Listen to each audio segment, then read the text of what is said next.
But हाँ, अगर आपका मैथ्स 1 घंटे के अंदर हो रहा है, आपका आधे घंटे में मैथ्स हो गया, 40 मिनट में मैथ्स हो गया, तो आप जीएटी में जा सकते हो। बट 1 घंटे के बाद जब आपका मैथ्स का पीरियड एकदम खत्म हो जाए, मैथ्स का टाइम खत्म हो जाए, तो फिर आप मैथ्स में लौट कर नहीं जा सकते, क्योंकि ये होता है भाई एग्जाम्स में। सीयूईटी में तो ये हुआ है अभी, मैं जब कल एग्जाम देकर आई, क्योंकि मुझे भी ये डाउट था कि क्या मैं मेरा जल्दी कोई पेपर हो जाए तो क्या मैं फिजिक्स की तरफ जाऊँ, केमिस्ट्री की तरफ जाऊँ, मैं क्या करना चाहिए, क्या मिस्टेक नहीं करना चाहिए, एंड क्या 1 घंटा इनफ होता है एग्जाम को किस तरीके से करना चाहिए, एंड जीएटी में क्या पढ़ना चाहिए, मैथ्स में किस तरीके से पढ़ना चाहिए। सो ये वीडियो डेफिनेटली आपके लिए है। So hello everybody, this is Rashi in front of you and today I am gonna sharing you my CUET experience. तो 22 को मेरा सीयूईटी का एग्जाम था, 22 मई को।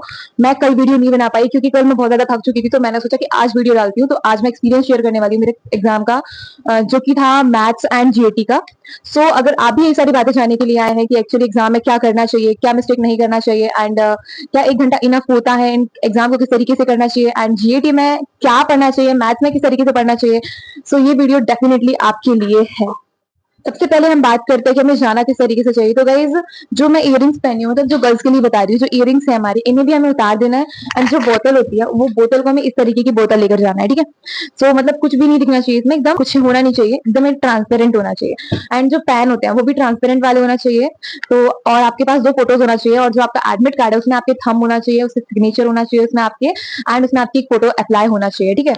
एंड देन उसके बाद जब आप एग्जाम सेंटर में जाओ, तो एटलीस्ट आधे घंटे पहले आपको जाना है, क्योंकि मेरा एग्जाम 9 बजे से था। बट मैं यहाँ से निकल चुकी थी 7:30 बजे, एंड मैं पहुंच चुकी थी 7:50 समथिंग पे। तो मैं एकदम आधे घंटे क्या 1 घंटे पहले ही चली गई थी, क्योंकि 8:30 बजे एंट्री क्लोज हो जाती है। बहुत सारे बच्चे लेट हो जाते हैं, 8:30 बजे के बाद जाते हैं। वो सोचते हैं कि 9 बजे से एग्जाम में 8:30 के बाद जाएंगे, उन्हें ये चीज नहीं पता होती।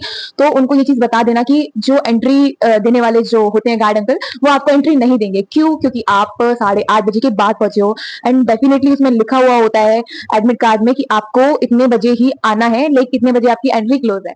सो अब हम बात करते हैं कि मैथ्स का एग्जाम कैसा आया था, एंड मैथ्स में हमें क्या पढ़ के जाना चाहिए। सो अगर आपने जेईई की प्रिपरेशन की है, तो मैथ्स तो आपके लिए चुटकियों का बस है, ठीक है। बट अगर आपने नहीं किया, आपने सिर्फ बोर्ड एग्जाम के लिए पढ़ा है, तो आपको थोड़े बहुत क्वेश्चंस लगाने पड़ेंगे। जैसे सीयूईटी अड्डा 247 is the best platform for CUET exam, क्योंकि मैंने भी उससे पढ़ा हुआ था। लाइक मैंने जेईई के लिए तो पहले से पढ़ा हुआ था, बट मैंने सीयूईटी से भी थ्योरी की। सीयूईटी अड्डा 247 से मैंने यूट्यूब से थ्योरी की, एंड उनकी जो प्रैक्टिस सेशन होते हैं क्वेश्चन प्रैक्टिस वाले, मैंने उनकी प्रैक्टिस की। एंड फिजिक्स वाला से भी मैंने सीयूईटी के जो मैम है, जो मैथ्स पढ़ाती है, उनकी प्रैक्टिस सेशंस को अटेंड किया। लाइक प्रैक्टिस की सिर्फ उनके साथ, जैसे वो करवा रही थी क्वेश्चंस उस तरीके से। तो उसी टाइप के सेम क्वेश्चंस, लाइक वो सिर्फ पीवाईक्यूज ही करवाते हैं।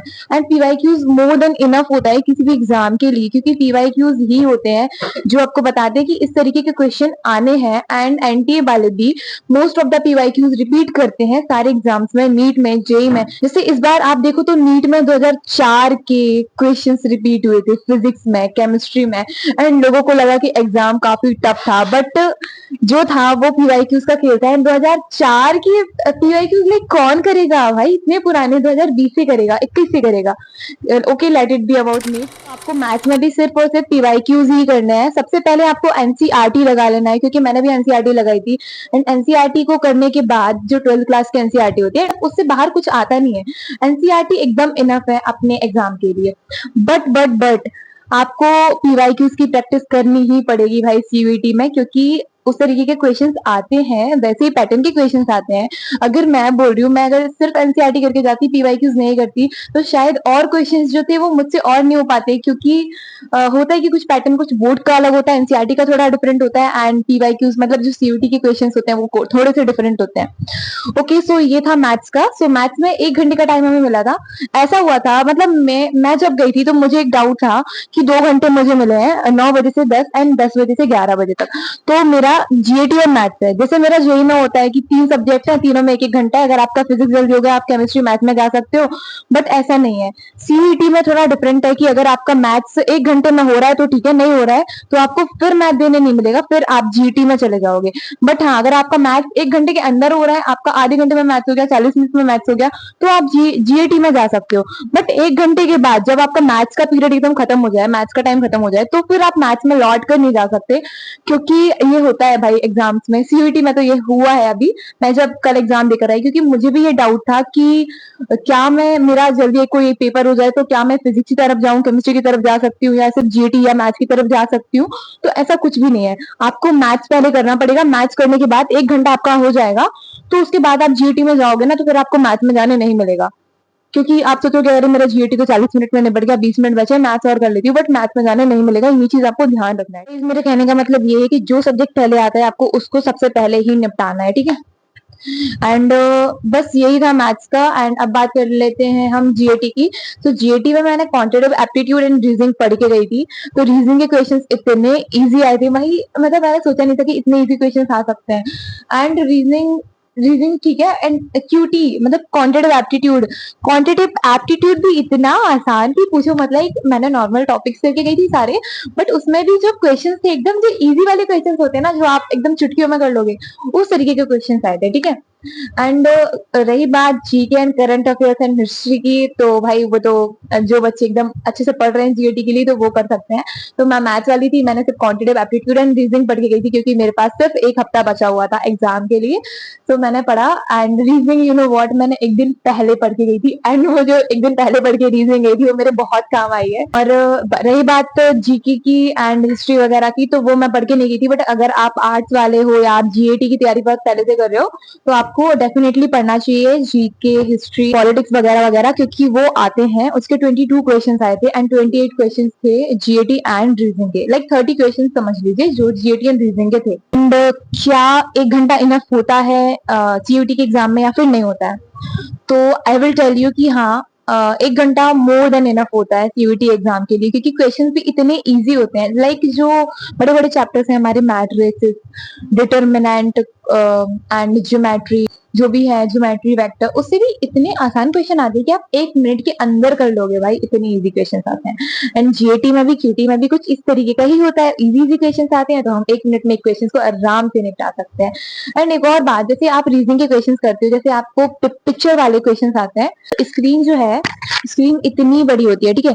तो इतनी बड़ी स्क्रीन में आपको थोड़ा इतना सेक्शन जो होता है उसमें आपके नंबर लिखे हुए होते हैं क्वेश्चंस के, एंड जो इतना सेक्शन होता है उसमें वो एनटीए लिखा हुआ होता है, national testing agency conduct exam and all. And जो इतना इतना सेक्शन बचता है इतने और इतने में से, उसमें होते हैं क्वेश्चन। तो इतने सेक्शन में से वो फोटो वाला क्वेश्चन वो डाल देते हैं, एंड फिर हमें एक ऑप्शन जाके नीचे देखना पड़ता है, इसका ये है, इसका ये है। तो मैंने ऐसा क्या किया था कि मैंने ना कॉपी में उस पूरी इमेज को नोट कर लिया। लाइक कोई टफ इमेज नहीं होती, नॉर्मल होती है। तो जैसे आपसे पूछ लिया कि इसका एक, इस इमेज का एक हिस्सा कौन से ऑप्शन में है, तो अब आपको ऊपर जाना पड़ेगा इमेज को देखने के लिए, फिर आप नीचे आओगे तो आप इमेज को ही भूल जाओगे कि मैंने इमेज क्या देखी थी, ऑप्शन में क्या है। तो आपको उसे कॉपी में नोट करना पड़ेगा। तो ये चीज याद रखना, ठीक है, ताकि आपका भी टाइम वेस्ट बिल्कुल भी ना हो। सो यही था मेरा सीयूटी एग्जाम का एक्सपीरियंस। तो बस ये देखिए, इस तरीके से भीड़ लगी हुई थी, बच्चे थे। एंड ये था मेरा college Prestige institute of technology, and मैं बहुत जल्दी जा चुकी थी। एंड ये था मेरा college. So thank you so much for watching guys. And अभी फिजिक्स, केमिस्ट्री एंड इंग्लिश का एग्जाम ऑलरेडी बचा हुआ है, सो उसका एक्सपीरियंस भी मैं आपके साथ शेयर करने वाली हूँ। एंड एक और पॉलिटिकल साइंस का जो मेरा फ्रेंड था, मेरा भाई था, वो भी एग्जाम देकर आया था, तो उसका भी मैंने एक्सपीरियंस अपने चैनल में डाला हुआ है। सो डेफिनेटली आप उस चीज को भी देख सकते हो कि आपको कैसे पढ़ना है कैसे नहीं पढ़ना है। Okay, so thank you so much for watching guys. And ऐसी और भी वीडियो देखने के लिए आप मेरे चैनल को जल्दी से जल्दी सब्सक्राइब कर लीजिए, ताकि आपको ऐसी और भी वीडियोस मिलते रहे। You can do it, don't worry. जो भी आपको जो भी बोलते हैं लोग, आपको जो भी बोलते हैं उससे आपको मतलब नहीं होना चाहिए। आपको सिर्फ आपसे मतलब होना चाहिए कि you can do it for you, only for your self. Okay, so thank you so much for watching guys, and take care, bye bye, and keep hustling.